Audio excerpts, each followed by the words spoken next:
I'm Daisy. And I'm Terri. And this is the Monday Mindset Podcast, where we share things of interest to us and hopefully to you. So let's get started with episode number 133. And today, for the last episode of the year, we will tell you more about that later, it is Terri's turn to share something with us. What have you got for us today, Terri? Well, Daisy, in the past week or two, I have become a little bit obsessed with listening to Angela Duckworth. Don't know Angela Duckworth. Who is Angela Duckworth? Some people might be familiar with her. She does a lot of research and presenting, writing about grit. She is a psychologist doing research on the topic. So I've been listening to TED Talks and some other things with her. And so I found an episode of the Jordan Harbinger Show about how to grow your grit. And I thought, oh, great, because that's the topic I've been kind of leaning into. So she said that she chose to research this because she's been a believer and follower of this concept for a while, but realized that they were starting to gather data that actually could be applied and help people to develop grit. As we've learned more about it, it's not just this, do this thing that's out here, but that, her research was starting to make it a applicable thing that people could learn how to do.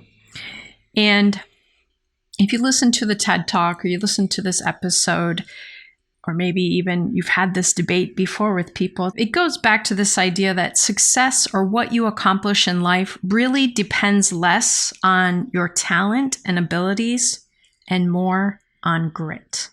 And I think this is especially important because so often when we run into something that's challenging, many of us say, oh, wow, if I watch Venus Williams play tennis, that, she's so good, I can't be like that. So we don't work at it. And she actually talked about this in this episode, the idea that sometimes we kind of cut ourselves off before developing a skill because we already see it as someone is so good at it, or we admire this person so much that we can't possibly do that. And it's almost like letting ourselves off the hook in a way, but it doesn't help drive us forward. So the whole idea really is to use this concept of grit and recognize that if we can work on developing that, we have better opportunity to develop our skills and achieve the goals that are important to us. So in order to talk about grit and how it compares to other pieces or other terms that we might use, she broke down some definitions. And she said, first of all, as people talk about this, they often use the term talent. And her definition of talent really refers to how quickly or easily you learn something.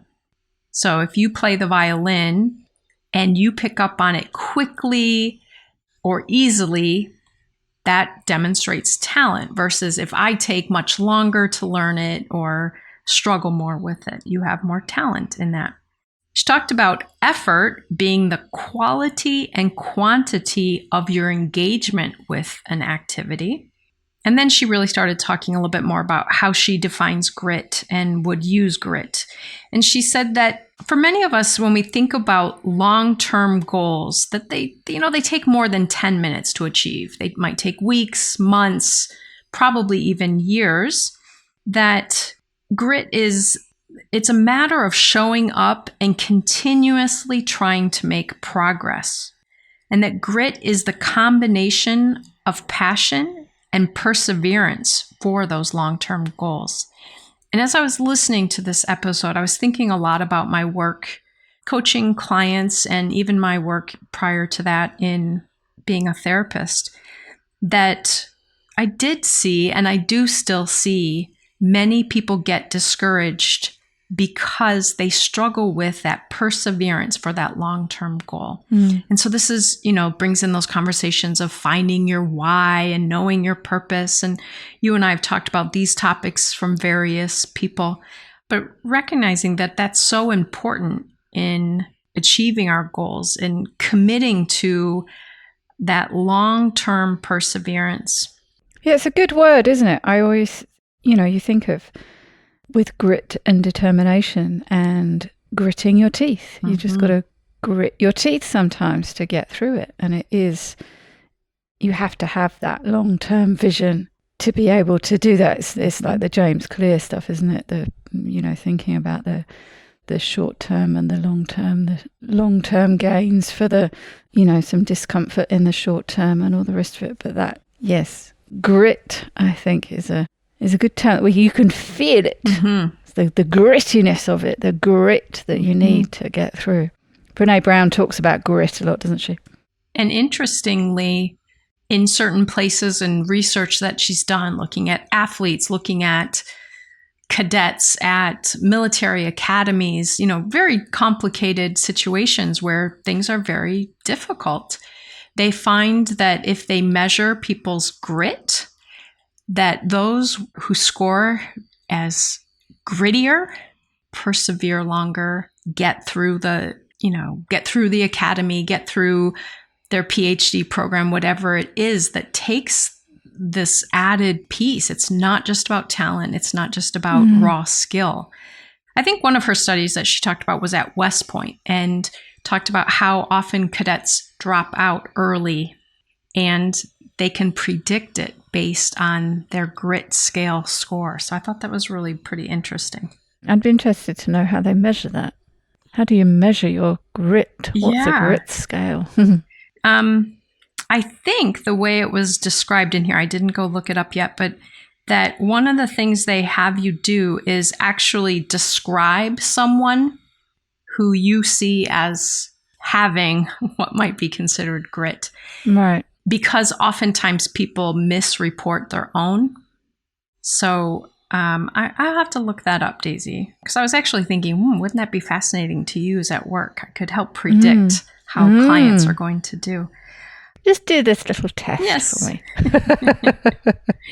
So again, kind of going back to her definition that grit is based on two things. It's really about your passion for your long-term goals and perseverance. And she said that passion comes from interest. You won't do something if you don't have interest in it. She says, I'm a psychologist studying this because I'm really interested in understanding how this works and understanding how people work. I mean, you can make yourself do anything for a limited time, but that's right. Limited. That's right. But if you want to persevere, if you want to do it long term, there has to be a certain level of interest. And then the next piece that she said was really important is purpose. That passion comes from also having purpose. And she talked about that being ultimately other oriented. Because if she said, I want to research this so I can write another article, or I want to research this so that I can, just benefit in some way, that tends to fall through at some point. But that really, once you can connect this purpose to other focus, that she can talk about bringing this knowledge to other people and helping people to get through complicated things, this really gives her that sense of purpose. And then in talking about perseverance, she said that this is the capacity to do daily practice to get better at something, to improve over time. It's about having resilience so that you face setbacks and having hope. So having that resilience and hope is really important, getting through tough times. And she defined in an article that I read that really passion and perseverance combine into kind of a push-pull factor system. So passion pushes you to engage in something. It pushes you to keep going. And perseverance pulls you through the tough times or the setbacks. So this passion and perseverance are really important components of grit. She used this analogy too. She said, as you really think about it, life really is a marathon. It's a long race. It is not a sprint. And grit is really what keeps us in the race, doing what it takes each day.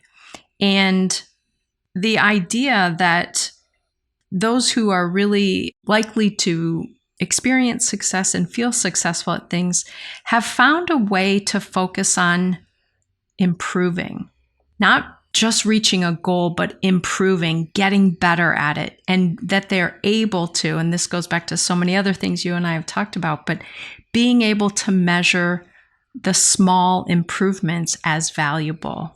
It goes back to tiny habits and atomic habits and everything, being able to celebrate those steps. And we've spoken before about tapping into those memories of when you have achieved something that you thought was going to be difficult. And it came from that perseverance. It came from just doing it over and over. Mm-hmm. You know, when you thought something just seemed so daunting and you weren't going to be able to do it, but having that belief that if you do persevere every day, you're going to be able to do it. Mm-hmm. I can remember when I first started waitressing, and it was the same when I was doing bar work. Anything like that where you have to, there's just so much information you need all at once, really. You need to know the layout. You need to know the system that's in place. You need to know the menu. You need to know the prices. You need to know what the specials are. You need to know what the chef expects of you. You need to know what the customers expect of you. You need to know this. You need to know that. You need to know the table numbers. All these, it just seems like this massive amount of information that you've got to absorb. And I can remember just sort of having a talk with myself and just saying, just keep going day by day.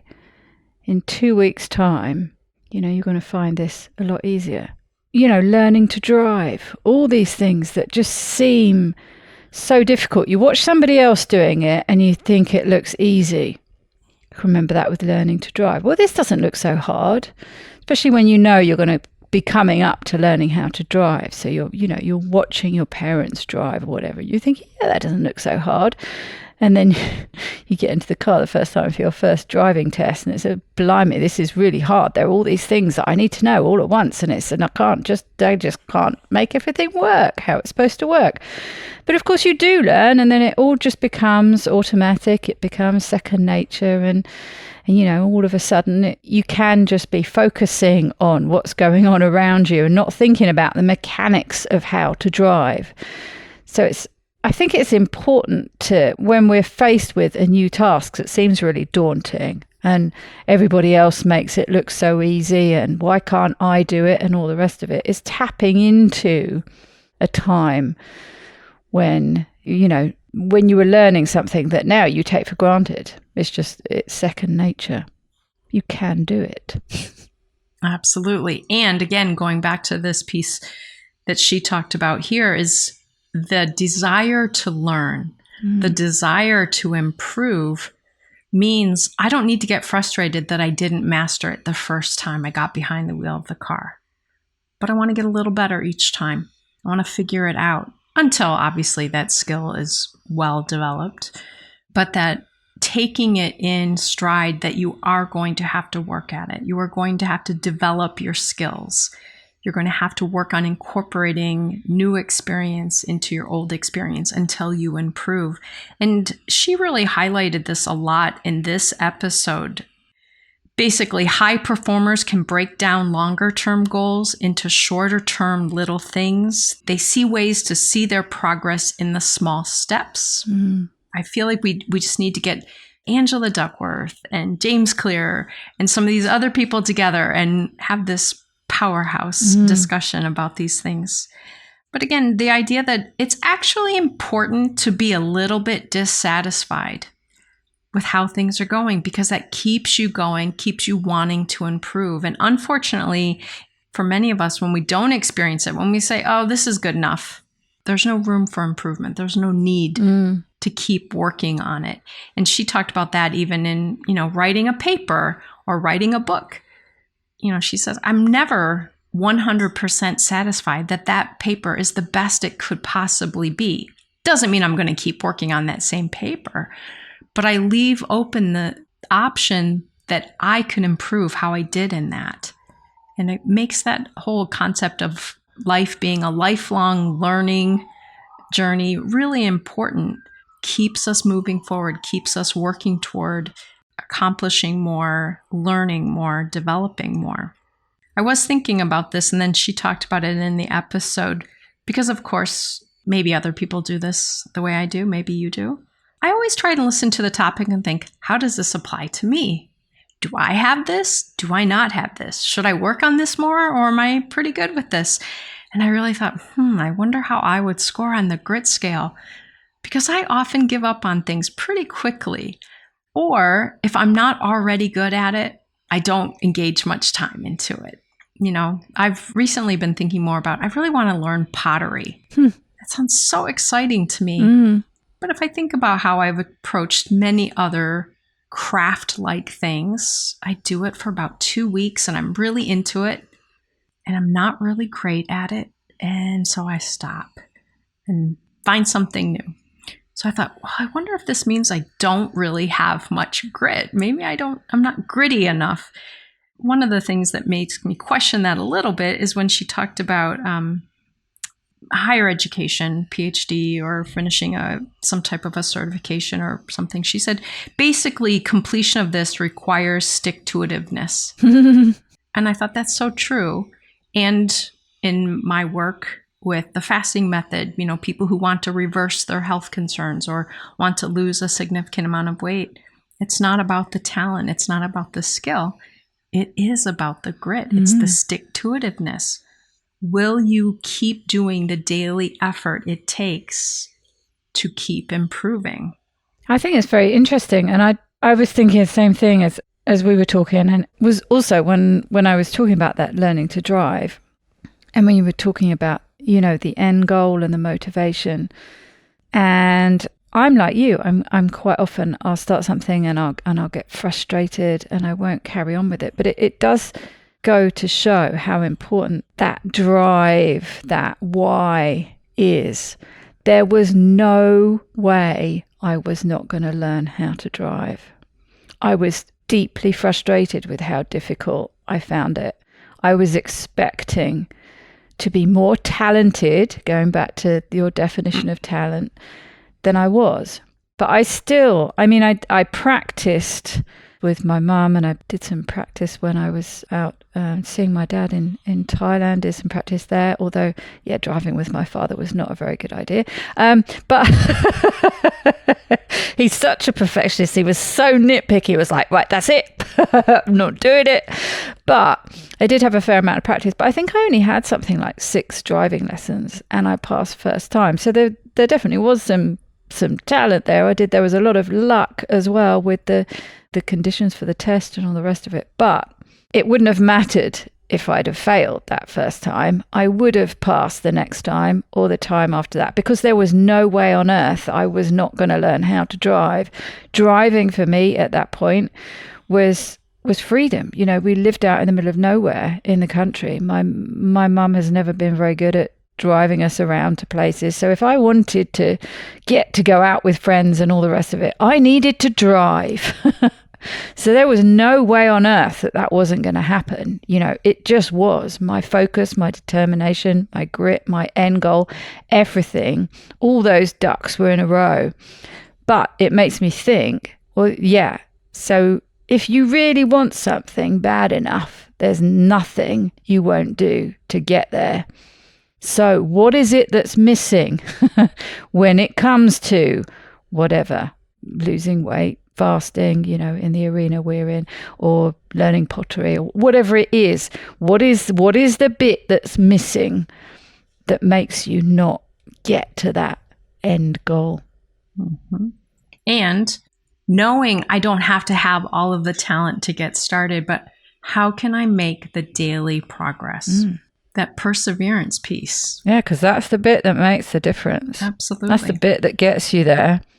So if anyone listening thinks the way I think in hearing something like this, one of the questions I always have is like, okay, so I like this concept. Yeah, how do I get more? How do I get more of that? How do I get grittier? I want to be gritty. That's right. So I read an article of someone who kind of summarized her book, and her book is called Grit, The Power of Passion and Perseverance. And they summarized her steps.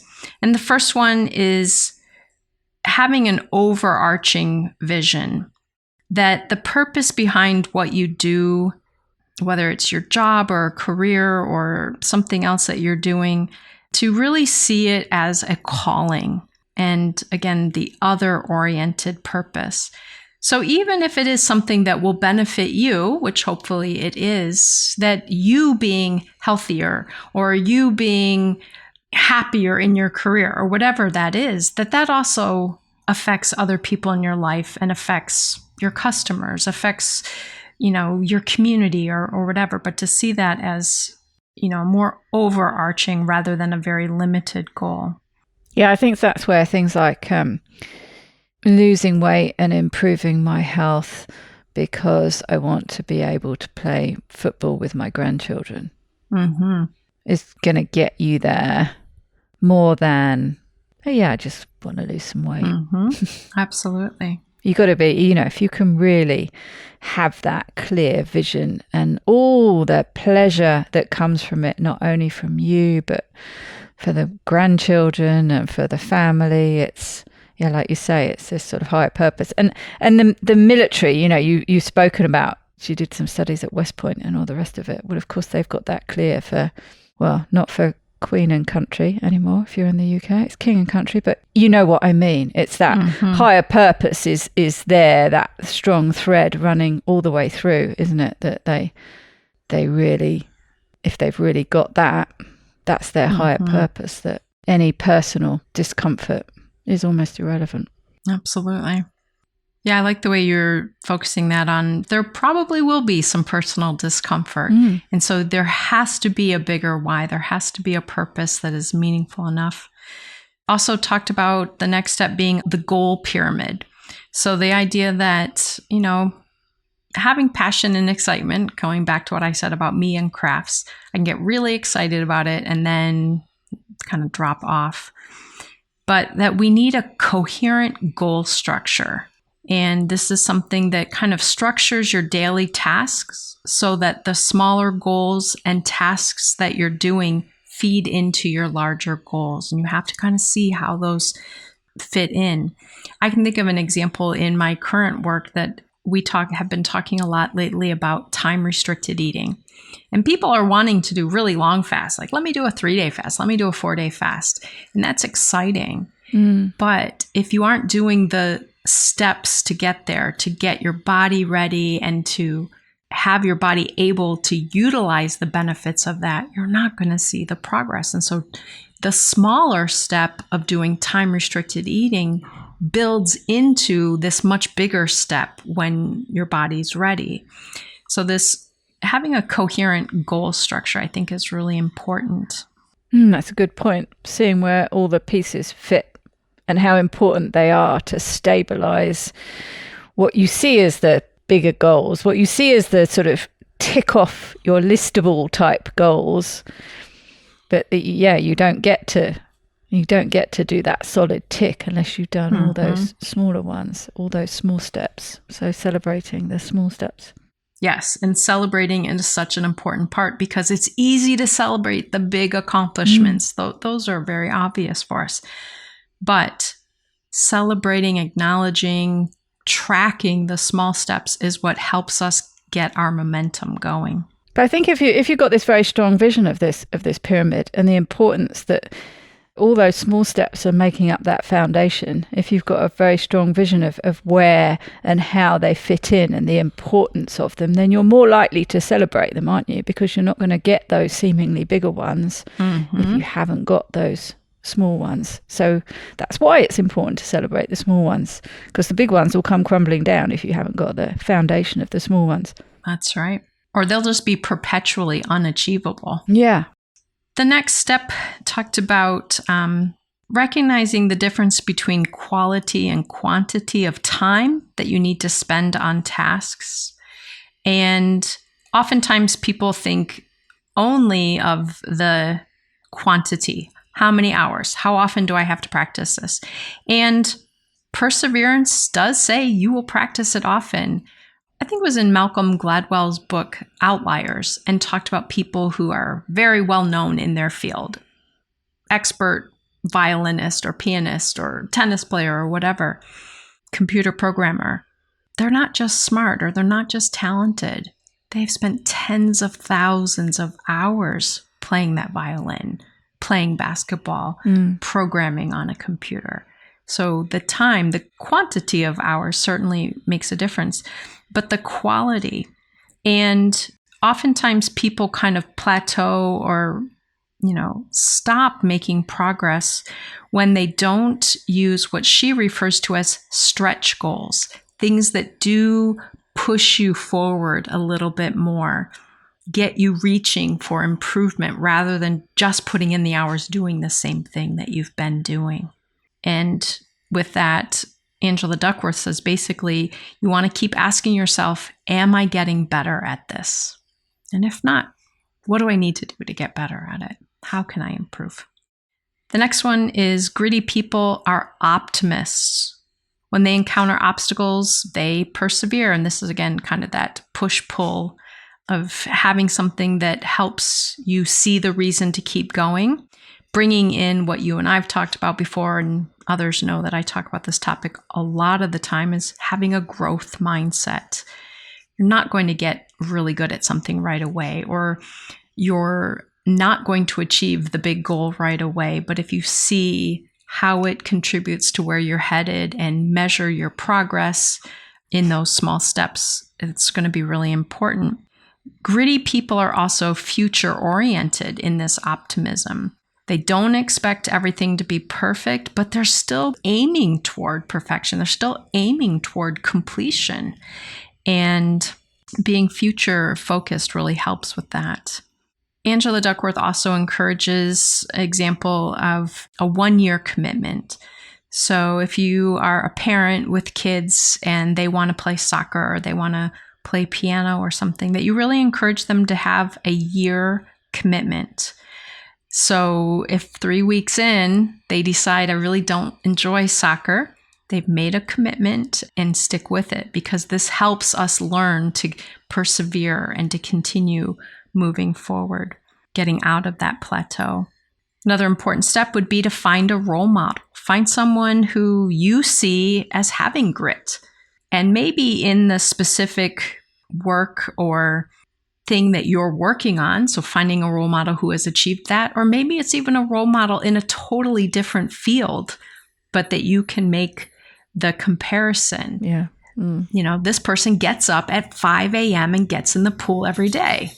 I'm certainly not getting up at 5 a.m. and getting in a pool, and I don't want to become an Olympic swimmer. But I need to recognize Michael Phelps did not become an Olympic swimmer sitting back on the couch. He did get up at 5. He did the things that were hard. He persevered. He stretched himself. So finding a role model really was the last big one that she recommended. But I think all of these are important. And sometimes I think knowing a concept like this gives me something to check back in with myself about. Am I demonstrating grit right now? Is there a way I could delve into this more? Is there a way I could be grittier right now? So now that's going to be my new frame of reference for myself. And as I said, in my work with clients, to recognize we would all love the results to happen very easily and quickly. It's just not reality in life. And I think using this concept of grit can be so valuable for so many of us.